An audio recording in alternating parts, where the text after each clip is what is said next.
तो अभी all India quota का काउंसलिंग चल रहा है, अभी फर्स्ट राउंड का रिजल्ट भी आ गया है। मुझे याद है अपने टाइम में मैं कितना खुश था इस समय जब काउंसलिंग चल रहा था और मैं अपने मेडिकल कॉलेजेस जो मुझे चाहिए थे वो फिल कर रहा था। वो जो माहौल था घर में कि पहला बच्चा जो डॉक्टर बनने जा रहा है उनके पूरे फैमिली में से, तो वो बहुत अच्छा सा एक फीलिंग था और मैं अभी कनेक्ट कर पा रहा हूँ। अभी कैसा आप लोग फील कर रहे होगे? बहुत बच्चों को अभी सीट अलॉट हो गया होगा अपने मेडिकल कॉलेज में जो चाहते थे, बहुतों को नहीं हुआ होगा, वो अपग्रेड के लिए जा रहे होंगे। बट इस फेज़ में जो आप रिसर्च कर रहे होते हो कॉलेज को लेके कि यार कौन सा कॉलेज बेस्ट है, किस में अकेडमिक्स अच्छी है, किसका इंफ्रास्ट्रक्चर अच्छा है, कौन सा कॉलेज सिटी में है, कौन सा नहीं है, तो ये सारा चीज़ हमने भी किया हुआ है और मुझे याद है कि वो जो फेज़ है वो कितना बढ़िया लगता है। तो मैं कनेक्ट कर पा रहा हूँ आप लोगों से इस मोमेंट ऑफ टाइम में। और इसमें इस टाइम पे ही मैं ऐसी वीडियोस भी सर्च करता था अपने टाइम में कि यार एमबीबीएस में कैसे पढ़ाई करेंगे, क्योंकि ऑब्वियसली एकदम अलग चीज़ है। नीट ऑब्जेक्टिव एग्जाम था, एमबीबीएस में सब्जेक्टिव एग्जाम्स होते हैं, बहुत सारे सब्जेक्ट है जो कि कभी नहीं पढ़ा, तो वो सब सर्च करता था। अभी बाय गॉड्स ग्रेस मैं ऐसे स्टेज पे हूँ कि मैं खुद ऐसी वीडियोस बना पा रहा हूँ। मैं अभी फाइनल ईयर ऑफ एमबीबीएस में हूँ, तो अभी फर्स्ट ईयर ऑफ एमबीबीएस कैसे अप्रोच करना है मैं खुद ये वीडियो बना सकता हूँ और आपको वही चीज़ मैं इस वीडियो के थ्रू समझाने वाला हूँ। तो इस वीडियो में बेसिकली मैं आपको बताऊँगा कि क्या क्या सब्जेक्ट्स हैं, क्या क्या बुक्स आप फॉलो कर सकते हो, किस तरीके से एक बेसिक अप्रोच सब्जेक्ट वाइज आपको रखनी चाहिए और क्या आप कर सकते हो कॉलेज में ताकि आपको आगे जब पीजी की प्रिपरेशन करो तो दिक्कत ना हो। ठीक है, तो बिना कोई देरी के स्टार्ट करते हैं। सबसे पहले देखो, जब भी आप एमबीबीएस में एंटर कर रहे हो, आई नो कि सबको पता है कि बहुत पढ़ाई करनी है डॉक्टर बनने के लिए और पढ़ाई करना इंपॉर्टेंट भी है। बट एक एडवाइस जो एज अ सीनियर हमें भी मिली थी जब हम कॉलेज में आए थे, हमने उतना सीरियस नहीं लिया, कुछ बच्चों ने बहुत ज़्यादा सीरियस ले लिया इसको और कुछ ने नहीं लिया। तो बट एज अ सीनियर जब मैंने खुद एक्सपीरियंस कर लिया है 4 साल मेडिकल कॉलेज में रह के, तो मैं आपको ये एडवाइस देना चाहूँगा कि फर्स्ट ईयर में आके पढ़ाई तो आपको करनी है, बट कुछ चीज़ें जो आपने नीट की प्रिपरेशन में खो दी हैं, लाइक आपका जो पर्सनैलिटी है, जो सोशल लाइफ है, वो सब पूरा खत्म हो जाता है जब आप नीट की प्रिपरेशन कर रहे होते हो। तो उसको आपको वापस से लाना है, उसमें आप वापस से अच्छा हो सकते हो फर्स्ट ईयर ऑफ एमबीबीएस में, क्योंकि आपके उसमें काफी टाइम रहता है। आप जूनियर मोस्ट बैच हो, आपको कोई जज करने वाला नहीं है, आप बहुत कुछ कर सकते हो, बहुत कुछ ट्राई कर सकते हो इसमें। तो एक एडवाइस मैं देना चाहूंगा कि आप पढ़ना इसमें ऑब्वियसली 2 से 3 घंटे की पढ़ाई करोगे, मोर देन सफिशिएंट है। बट इसके साथ साथ जितने भी फेस्ट होंगे कॉलेज में, स्पोर्ट्स एक्टिविटीज होंगी, ट्रिप्स जहाँ पे भी मार पाओ, जब भी मार पाओ, ठीक है, म्यूजिक, आर्ट या डांस, जिसमें भी आपको इंटरेस्ट है, मतलब कोई भी हॉबीज जो आप करना चाहते थे, करते थे बट छूट गया नीट की प्रिपरेशन में, अब आपके पास वो मौका है करने का, तो इसको छोड़ना मत। बिकॉज ये आपको आगे चल के एक ऐसा इंसान बनने में हेल्प करेगा, आपकी पर्सनैलिटी को ऐसे डेवलप करेगा जो कि आगे बहुत हेल्प करेगा आपको। क्योंकि एनी डे डॉक्टर एक सोशल सर्विस है जहाँ पे आपको लोगों से बात करना होता है, आपको आना चाहिए कि कैसे नए लोगों से बात करना है, कैसे नए दोस्त बनाने हैं, तो ये सब चीज़ आप सीख सकते हो फर्स्ट ईयर में। तो इसको छोड़ना मत। इसके साथ साथ 2 से 3 घंटे की पढ़ाई करोगे, मोर देन सफिशिएंट है, आप सारे एग्जाम्स पास कर जाओगे। और इनफैक्ट जब पीजी प्रिपरेशन आप थर्ड ईयर में करोगे तो भी आपको कुछ ऐसा नया नहीं लगेगा कि यार मैंने ये चीज मिस कर the first year of MBBS में, मुझे नहीं आता है, मुझे समझ नहीं आता। ठीक है, बिना कोई देरी के स्टार्ट करते हैं वीडियो को और सबसे पहले देखते हैं कि फिजियोलॉजी को कैसे अप्रोच करना है। देखो, फिजियोलॉजी ही एक ऐसा सब्जेक्ट मिलेगा आपको फर्स्ट ईयर ऑफ एमबीबीएस में जिसमें आपको लगेगा कि यार ये तो कुछ तो पढ़ा हुआ है, ऐसा नहीं है कि एकदम ही नया सब्जेक्ट है।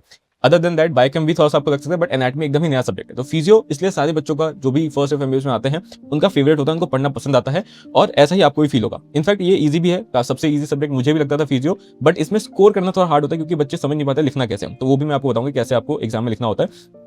बाकी इसमें जो बुक्स आपको फॉलो करनी है फिजियोलॉजी में, 2 टाइप की बुक्स मैं आपको बताने वाला हूं। एक तो स्टैंडर्ड बुक है, ठीक है, जो फॉरेन ऑथर्स की बुक रहती है, और एक इंडियन ऑथर की बुक है जो आप यूज करते हो एग्जाम्स के लिए, जो आप एग्जाम में आंसर्स लिखोगे उसमें ये इंडियन ऑथर की बुक्स जनरली हेल्प करती हैं। तो देखो, स्टैंडर्ड बुक्स में जो फिजियोलॉजी की बुक्स है उसमें गेनोंग आता है और एक गाइटन आता है। गेनोंग बेसिकली एनसीईआरटी टाइप का बुक है जिसमें बहुत कम वर्ड्स में बहुत चीजें एक्सप्लेन कर दी गई हैं। तो जैसे आप एनसीईआरटी में इन बिटवीन द लाइन्स आपको पढ़ना होता था, वैसे ही आपको गेनोंग में भी पढ़ना होगा। गाइटन एक ऐसी बुक है जो कि एकदम आपको लगेगा कि आप स्टोरी बुक पढ़ रहे हो और आपको लगेगा कि यार बहुत इजी बुक है, बहुत इजीली आप चीज समझ जाओगे। बट दिक्कत इसमें यह है कि आपको चीजें याद नहीं रहती गाइडन पढ़ने के बाद, और इसलिए आपको इसके साथ साथ एक इंडियन ऑथर की बुक लाइक ए.के. जैन या फिर शंभुलिंगम आपको यूज करना होता है। मैंने अपने टाइम में ए.के. जैन यूज किया था, बहुत सारे मेरे बैचमेट्स से शंभुलिंगम यूज किया था। तो अपने अपने प्रेफरेंस के अकॉर्डिंग, अपने कॉलेज में क्या चल रहा है, टीचर्स क्या सजेस्ट कर रहे हैं, उसके अकॉर्डिंग आप चूज कर सकते हो। बट एक बुक यहाँ से और एक बुक यहाँ से आपको फॉलो करना है, ठीक है। बाकी मैं ये रिकमेंड करता हूँ सभी सारे जूनियर्स को कि स्टैंडर्ड बुक्स आप ट्राई करो पीडीएफ में रखो, क्योंकि एक तो बल्कि होता है, आप उसको हर जगह लेके नहीं जा सकते, और इंडियन ऑथर की बुक क्योंकि आप उसको बार बार पढ़ोगे अपने एग्जाम्स के लिए, तो उसको आप ले सकते हो, ठीक है। बाकी आपके प्रेफरेंस के अकॉर्डिंग ये आप कर लेना। अब फिजियोलॉजी एज ए सब्जेक्ट क्यों इंपॉर्टेंट है ये आपको जानना चाहिए, क्योंकि तभी आप उस सब्जेक्ट को ज्यादा इंटरेस्ट के साथ पढ़ पाओगे और आपको मजा भी आएगा। तो देखो, फिजियोलॉजी में बेसिकली आप क्या पढ़ते हो, अपने नॉर्मल बॉडी फंक्शंस को पढ़ते हो कि जब बॉडी नॉर्मल कंडीशन में है तो उस समय बॉडी कैसे फंक्शन कर रहा है। सेकंड ईयर में जब आप जाते हो तो आप पढ़ते हो पैथोलॉजी। पैथोलॉजी में जब बॉडी डिजीज कंडीशन में, तो उस समय कैसे फंक्शन हो रही है, कैसे डिजीज होता है, ये पढ़ते हो। तो अब पैथोलॉजी समझने के लिए आपको फिजियोलॉजी आना चाहिए। इसलिए जब आप फिजियोलॉजी को अच्छे से पढ़ोगे तो सेकंड ईयर में पैथो पढ़ने में आपको आसानी होगी। इसलिए आपको इस पर काफी अच्छे से फोकस करना है। इनफैक्ट अगर आप पैथो समझोगे तभी जाके फाइनल ईयर में आप मेडिसिन समझ पाओगे, ठीक है। एक बहुत बड़ा पार्ट उस मेडिसिन का पैथोलॉजी होता है, तभी आप आगे मेडिसिन अच्छे से समझ पाते हो। तो इसलिए ये सारे सब्जेक्ट जितने भी आपके फर्स्ट ईयर वो बेस बनाती हैं आपके सेकंड ईयर के सब्जेक्ट्स की एंड फोर्थ ईयर के सब्जेक्ट्स के, तो इसलिए इंपॉर्टेंट है। दूसरा, जब भी आप इसको पढ़ते समय ये गोल रखना कि मुझे कंसेप्ट समझना है, मुझे मैकेनिज्म समझना है। अगर एक बार आप मैकेनिज्म समझने लगे हर फिजियोलॉजिकल फंक्शंस के, तो आपको फिर आसानी रहेगी। और हमेशा ट्राई करो कि फ्लो चार्ट्स के फॉर्म में आप उसको यूज करो, रिवाइज करते समय या फिर याद करते समय ट्राई करो कि फ्लो चार्ट्स के फॉर्म में, स्टेप्स के फॉर्म में उसको याद करो, क्योंकि वैसे ही आपको आंसर भी लिखना होगा अपनी यूनिवर्सिटी एग्जाम में। और जितने फ्लो चार्ट्स आप बनाओगे, जितना आप स्टेप वाइज पॉइंट वाइज लिखोगे आप आंसर्स अपने एग्जाम्स में, उतना ही ज्यादा आपको मार्क्स यहाँ पे मिलता है। ठीक है, तो ये आपको ध्यान रखना है जब भी आप पढ़ाई कर रहे हो। इंडियन ऑथर्स की बुक से जब खासकर पढ़ाई करोगे तो पॉइंट वाइज वहां पे लिखा होगा, वहां पे आप उसी तरीके से आप उसको याद करोगे, वैसे ही आंसर्स आप लिखने की कोशिश करोगे अपने एग्जाम से। कौन से ऐप्स और यूट्यूब के वीडियोस और कौन से टीचर्स को आप रेफर कर सकते हो इसमें, तो देखो इसमें कुछ 3-4 टीचर्स जो मैंने फॉलो किए थे, लाइक प्रीति त्यागी मैम ने बहुत सारे टॉपिक्स कवर किए हुए हैं यूट्यूब पे। तो आप सर्च करो कोई टॉपिक, जब भी आपको प्रीति त्यागी मैम का कोई टॉपिक देखने को मिलता है तो आप उनसे पढ़ सकते हो। काफी अच्छा पढ़ाया उन्होंने, specially exam point of view से काफी अच्छा है। बाकी निंजा नर्ड की वीडियो एंड डॉक्टर नजीब की video and doctor Vivek sir की वीडियो भी आपको मिल जाएगी यूट्यूब पे। इन दोनों की जो वीडियो है, ninja nerd and doctor Najeeb sir की वीडियो, ये थोड़ी लंबी रहती है लेंथ में, लेकिन कंसेप्चुअल अंडरस्टैंडिंग काफी अच्छी हो जाती है। तो अगर आपके उस टाइम में, तो यहाँ पे इन टीचर्स का वीडियो देख सकते हो, टॉपिक सर्च करना मिल जाएगा आपको। और अगर आप एग्जाम के पास हो और आपको जल्दी समझना है कोई चीज़, तो आप डॉक्टर विवेक सर की वीडियोस भी देख सकते हो। तो ये सारे टीचर्स हैं जो कि आप फिजियोलॉजी में जिनको रेफर कर सकते हो। अब ये जो मैं आपको बोल रहा हूँ कि इस तरीके से आपको फर्स्ट ईयर एमबीबीएस को अप्रोच करना है, ऐसे सब्जेक्ट्स पढ़ने हैं, इन बुक्स को फॉलो करना है, ये जितना सुनने में ईजी लग रहा है उतना होता नहीं है। क्योंकि हर साल बच्चे बोलते हैं कि भैया यार काफी टाइम लग गया समझने में कि एमबीबीएस के सिलेबस को कैसे पढ़ना है, एक्चुअली में किन बुक्स को कैसे फॉलो करना है। क्योंकि होता क्या है कि एक तो बहुत सारे न्यू टर्म्स आप एमबीबीएस में आके सुनते हो, तो वो समझने में, क्या एडेप्ट करने में काफी टाइम लग जाता है। दूसरा, ये जो प्रिपरेशन था आपका नीट का, वो ऑब्जेक्टिव प्रिपरेशन था, और यहाँ पे एमबीबीएस में आपको सब्जेक्टिव एग्जाम देना पड़ता है। तो दोनों ही एकदम ही ऑपोजिट चीजें हैं। तो इसीलिए बच्चों को काफी टाइम लग जाता है इस चीज को अडेप्ट करने में। और इसी में हेल्प करने के लिए, जो ट्रांजिशन है इसको स्मूथ बनाने के लिए, डॉक्टर ऋषभ जैन सर और अमन तिलक सर ने एक pre made essential course develop किया है, जो कि आपको पीजी प्रेप एसेंशियल ऐप पे देखने को मिल जाएगा। अब चाहे आपकी कैसी भी रैंक आई हो, आप किसी भी कोर्स में एडमिशन ले रहे हो, चाहे एमबीबीएस में, BDS, BSc nursing, BHMS, BMS या फिर बीपीटी कोर्सेज में एडमिशन ले रहे हो, सब में ही एनाटॉमी का खौफ बच्चों को परेशान करता है। तो ये कोर्स, ये जो ट्रांजिशन है नीट से लेके एमबीबीएस या दूसरे कोर्सेज के बीच का जो गैप रहता है, उसको फिल करने में हेल्प करेगा, उस ट्रांजिशन को स्मूथ बनाएगा। इसमें आपको खुद डॉक्टर ऋषभ जैन सर, जिनके खुद नीट यूजी में ऑल इंडिया रैंक 1 एंड नीट पीजी में ऑल इंडिया रैंक 4 आई थी, वो आपको एकदम बेसिक लेवल से एनाटॉमी, फिजियो एंड बायोकेम पढ़ाएंगे। और उसके जितने भी बेसिक कंसेप्ट्स हैं जो कि आपको आने चाहिए, ताकि आप जब एमबीबीएस में एक्चुअली वो सब्जेक्ट पढ़ना स्टार्ट करो तो आपको वो गैप फील ना हो, और आपको वो टर्म्स, जो न्यू टर्म्स है, वो समझने में ज्यादा टाइम ना लगे। और इस तरीके से आप अपने 95% बैचमेट से आगे रहोगे जब भी आप अपने एमबीबीएस की पढ़ाई स्टार्ट करते हो। और इसमें आपको कोई ज्यादा टाइम नहीं देना है, सिर्फ 1 घंटा भी अगर आपने डेली दे दिया, तो इसके बाद जो आपकी फर्स्ट ईयर ऑफ एमबीबीएस है वो काफी स्मूथ निकल जाएगी और आपको कोई भी ज्यादा परेशानी फील नहीं होगा। इस कोर्स का लिंक जो है डिस्क्रिप्शन में मैंने दे दिया है, वहां से आप इसको चेकआउट कर सकते हो। चलो वीडियो में आगे चलते हैं और बाकी सब्जेक्ट को कैसे अप्रोच करना है वो देखते हैं। बायोकेम की अब बात करते हैं। बायोकेम में देखो, आपको जब ये सब्जेक्ट पढ़ना स्टार्ट करोगे तो आपको ऐसा फील होगा कि इनऑर्गेनिक ऑर्गेनिक पढ़ रहे हो। ठीक है, इसमें याद करना काफी ज्यादा है, आपको बार बार चीजें रिवाइज करनी होगी, तभी जाके आपको जितने भी साइकिल्स हैं वो याद होंगे, जो भी इस बायोकेम में आपको देखने को मिलता है। थोड़ा सा डिफिकल्ट लगता है स्टार्टिंग में, बट जैसे इनऑर्गेनिक ऑर्गेनिक डिफिकल्ट था पढ़ते टाइम, बट स्कोरिंग ईजी है, वैसे बायोकेम भी आप जब फाइनल ईयर का आपका रिजल्ट आएगा तो आपको सबसे ज्यादा मार्क्स बायोकेम ही देखने को मिलेंगे। ठीक है, तो उस टाइप का ये थोड़ा सा सब्जेक्ट है। बाकी ये भी सेकंड ईयर में जो फार्मा सब्जेक्ट है उसका एक बेस बनाते हैं, तो काफी इंपॉर्टेंट है। फार्मा आएगा, उसके बाद ही फिर वो भी आपको मेडिसिन में हेल्प करेगा। ठीक है, कौन से बुक्स आप फॉलो कर सकते हो? देखो, स्टैंडर्ड बुक्स इसमें हार्पर है और लिपिंकॉट है। हार्पर जो बुक है काफी बड़ी बुक है। ठीक है, तो हो सकता है कि सारे बच्चे कंप्लीट ना कर पाए, तो इसलिए आपको कोई भी बुक लेने से पहले एक बार उसका पीडीएफ जरूर देखना है, या किसी के पास अगर बुक है तो रेफर उससे एक बार बोरो कर लो, पढ़ लो, उसके बाद ही कोई भी बुक परचेज करना। क्योंकि बहुत बार ऐसा होता है कि हम देख के बुक ले लेते हैं, उसके बाद पढ़ते हैं, हमें समझ नहीं आता, या फिर हमें पता चलता है इतना टाइम हम दे ही नहीं सकते, तो बाद में सिर्फ नोट्स यूज करते हैं या फिर सिर्फ वीडियो देखते हैं। तो उससे बेटर है एक बार अगर आप मनी इन्वेस्ट कर ही रहे हो एक फिजिकल बुक लेने में, तो उससे पहले पीडीएफ देख लो, या फिर किसी के पास अगर बुक है तो उसको पढ़ लो, तब लेना। स्टैंडर्ड बुक में बता दिया हार्पर है, लिपिंकॉट है। लिपिंकॉट एक रिव्यू बुक है, हार्पर से बेटर लगता है मेरे को। अगर आपको पढ़ना है तो लिपिंकॉट एक स्टैंडर्ड बुक आप यूज कर सकते हो, बाकी हार्पर तो गोल्ड स्टैंडर्ड है। इंडियन ऑथर की बात करो तो सत्यनारायण एक बुक आती है और एक वासुदेवन आती है। वासुदेवन मैंने यूज किया था, बाकी बहुत सारे बच्चों ने सत्यनारायण भी यूज किया था। ठीक है, डिपेंडिंग ऑन कि आपके वहाँ क्या चल रहा है, आपको कौन सा बेटर लग रहा है, आप उसको ले सकते हो पर्सनल प्रेफरेंस के अकॉर्डिंग।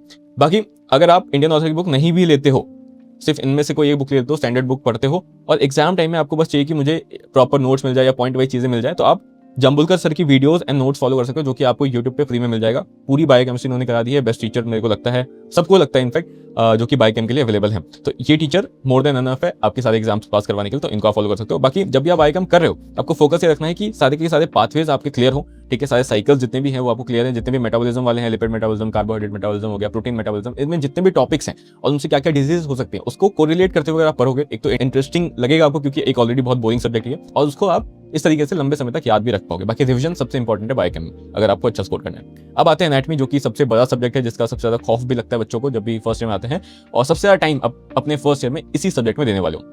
ठीक है, बहुत ज़्यादा टाइम आप इसमें दोगे, बहुत कुछ है इसमें याद रखने को, ठीक है, और इसमें याद ही करना होता है एट द एंड जाके, आप कितना भी समझ लो, एंड में आपको याद करनी होगी चीज़ें।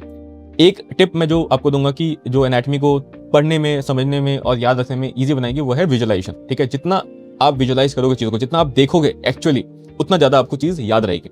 ठीक है, अब एनाटॉमी में सबसे पहले तो आपको अलग अलग पार्ट्स में कंप्लीट कराया जाएगा। एक तो ग्रॉस एनाटॉमी होता है, फिर एक न्यूरो एनाटॉमी होता है जिसमें आप ब्रेन की एनाटॉमी पढ़ते हो, एम्ब्रायोलॉजी होता है, और एक हिस्टोलॉजी होता है। तो ये अलग अलग पार्ट्स में आपकी पूरी एनाटॉमी होगी। ग्रॉस एनाटॉमी सबसे ज़्यादा बड़ा पार्ट है और सबसे ज़्यादा टाइम आपका इसमें ही जाएगा। इसमें आपके upper limb, lower limb, abdomen, thorax, है ना, हेड एंड नेक, सब कुछ इसी में आते हैं।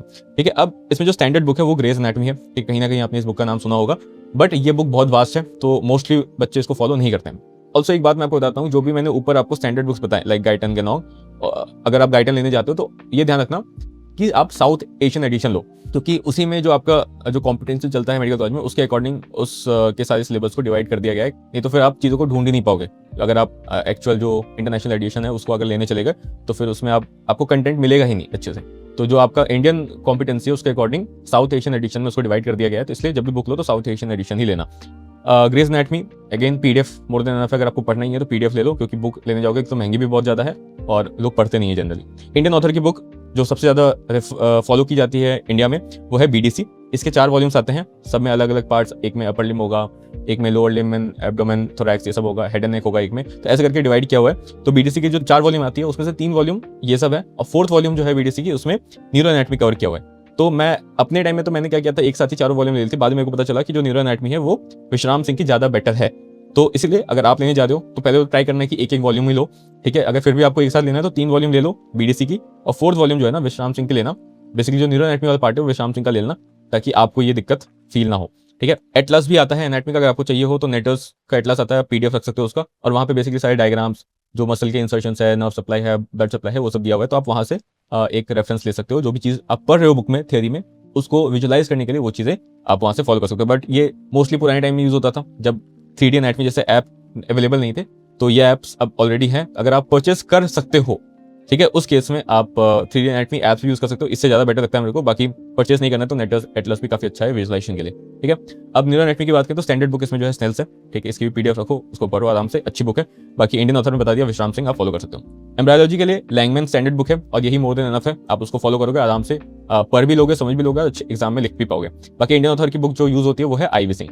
ठीक है, अब हिस्टोलॉजी की बात करें तो आईबी सिंह इसमें भी आती है, वो बुक आप फॉलो कर सकते हो। बाकी मैंने अपने टाइम में तो ये किया था कि जब भी हिस्टोलॉजी की क्लासेस होती थी, जितने स्लाइड्स दिखाए गए थे हमने उनका फोटो ले लिया था और उसका एक पीडीएफ बना लिया था, और उसके बारे में जो डिटेल्स है वहीं पे लिख ली थी। तो उसी को बाद में एग्जाम के टाइम पे रेफर किया था। उतना ही मेरे को लगता है काफ़ी भी है, ज़्यादा इसमें पढ़ने जाओगे तो ऑलरेडी बहुत कुछ है पढ़ने के लिए। जैसे कि आप फर्स्ट टाइम रहोगे तो आप बहुत कुछ और भी ट्राई करोगे, तो ऑब्वियसली आपके इतना टाइम नहीं रहेगा। तो ऑब्वियसली फोटो वाला तरीका मेरे को ठीक लगता है। बाकी अगर फिर भी आपको डिटेल में पढ़ना हो तो डिफॉर्स एटलस आता है, आईबी सिंह वाली बुक है, इन सबको यूज़ करके आप पढ़ सकते हो। ठीक है, तो ये तो हो गई बुक्स की बात। वीडियोस कौन सी फॉलो कर सकते हो जो कि आपके एग्जाम में आपको हेल्प करेंगे, एग्जाम टाइम में हेल्प करेंगे? तो जॉर्ज एमबीबीएस एक तो मैंने भी अपने टाइम फॉलो किया था, या फॉलो कर सकते हो। सबसे अच्छा एनाटॉमी के लिए सोर्स यही है, क्योंकि यहाँ पे आपको 3D विजुअलाइजेशन करवा के याद करवा जाता है, तो आपको जल्दी चीज़ें याद होती है और एग्जाम में आप आराम से लिख पाते हो फिर। ठीक है, बाकी एसेंशियल्स ऑफ मेडिकल साइंस काफ़ी अच्छा चैनल है ये भी, उसको भी आप फॉलो कर सकते हो। और चर्सी ऑफ मेडिकल लिटरेचर करके भी एक चैनल है, उसको भी आप फॉलो कर सकते हो। अब बात कर लेते हैं हम लोग कि इसमें क्या बेस्ट चीज़ जो आप दिमाग में रख सकते हो जब जो कि एनाटॉमी को ईजी बनाएगी। तो ये ध्यान रखना, जितना ज़्यादा विजुलाइज करोगे उतना बेटर आप डायग्राम्स बना पाओगे और आपको याद भी होंगी चीज़ें। डायग्राम बना लोगे तो उस डायग्राम से आप आराम से पॉइंट्स लिख सकते हो। तो यही तरीका आपको फॉलो करना है। कोई भी चीज़ है तो उसमें सीधे सीधे पॉइंट्स याद करने की कोशिश मत करो कि हाँ ऐसे ऐसे ये इंसर्शन है, ये ओरिजिन है, यहाँ से ये नर्व सप्लाई, ब्लड सप्लाई, ऐसे याद मत करो। आप पहले डायग्राम उसको विजुलाइज करने की कोशिश करो। डायग्राम रहता है, बुक में भी रहता है, या फिर एटलस यूज करके डायग्राम विजुलाइज करो आंख बंद करके कि ये दिख रहा है, सब आपको दिखना चाहिए। उसके बाद ये चीज़ एक बार याद कर लोगे तो आप इसको जल्दी भूलोगे नहीं। तो जब भी एग्जाम होगा तो आप आराम से उसी विजुलाइजेशन की यूज करके डायग्राम्स बना पाओगे, और डायग्राम्स बना पाओगे तो फिर आराम से उसके बारे में लिख पाओगे। जनरली क्या होता है कि टीचर जब चेक करते हैं तो हर एक चीज़ चेक नहीं कर पाते, इतनी सारी कॉपीज रहती हैं, और फाइनल यूनिवर्सिटी में भी यही होता है। तो डायग्राम्स अगर आपका दिख रहा है, क्लियर दिख रहा है, तो वहां से आपको मार्क्स जल्दी मिलेगा, ज़्यादा बेटर मिलेगा। तो ये चीज़ आप ध्यान रखना। बाकी जितना ज़्यादा डायसेक्शंस एंड वाइवाज आप दोगे उतना ज़्यादा आपके एनाटॉमी अच्छी होती जाएगी, क्योंकि डायसेक्शन में ऑब्वियसली चीज़ आप देख पा रहे हो। इनिशियली तो सबको जोश आता है कि हाँ मैं करूँगा डायसेक्शन, बट बाद में वो फेड हो जाता है। तो ट्राई करना कि अगर एंड में आप डायसेक्शन नहीं भी कर रहे हो तो एटलीस्ट जब टीचर एक्सप्लेन कर रहा है डायसेक्शन होने के बाद, तो वो चीज़ देख लो। एक बार आप देख लोगे चीज़ों को तो आपको वो चीज़ें याद रहेगी लंबे समय तक। और जब भी वाइवाज होंगे, हमारे टाइम में तो मतलब हमारे कॉलेज में वीकली वाइवाज होते थे, जो टॉपिक कराया गया उस वीक में उसका वाइवा एक होता था, तो बढ़ के आना पड़ता था, इसलिए मजबूरी थी हमारी, है ना, इज्जत बचाने के लिए।